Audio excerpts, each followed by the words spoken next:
I gather you had a conversation with him wherein it was discussed that you had certain expenses, and what were you going to do about it, if anything? And he said, we'll try to take care of some of your expenses, and if we can't, we'll try to work out some other way to make you happy. Is that about it? Yeah, that's about it. How does that translate into 50 cents a signature? No, that translated into a money amount where we also talked about a personal appearance where Just I would a second.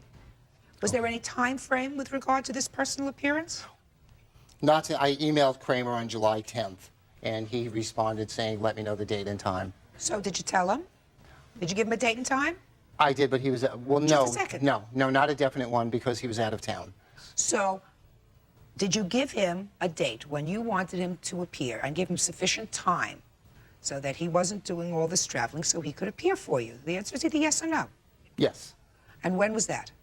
July 10th, 1997. Do you remember receiving that email?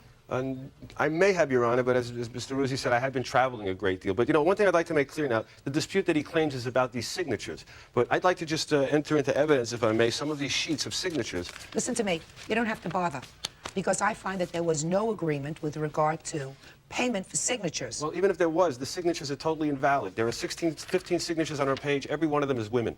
He's just What's signed, wrong with women? Well, and many of them from illegible. You can't read signatures. You can't, you know. So the point is, if you're paying for signatures, it should be a valid signature. Mr. Kramer, I haven't heard any testimony that is in any way persuasive that there was a contract, an employment contract, even if it was as an independent contractor, for him to be paid for those signatures. What I have heard is, and what I tend to believe, is that he was supposed to be in some way compensated for all the hard work that he did. There was never a fixed amount, but that you did, in fact, assure him that you would make a personal appearance for him at one of his fundraisers. Now, isn't that true? That is true, Your Honor. And all I'm trying to find out is whether you welched on that agreement. And I'm available to make a personal appearance at at any time and date that I'm available for. Well, then this is perfect. We have a fine resolution to this case. Sir, I find that there was no contractual arrangement between you and the defendant to pay you for the signatures.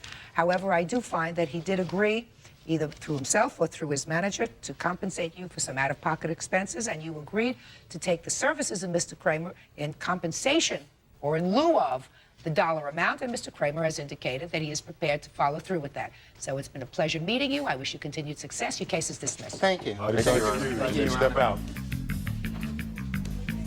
Out the back, go to your right, please. Look, I just want to say here and now that I was an intern on the Kramer for Mayor campaign, and I just want to say that at no time did Kramer act improperly towards me at all.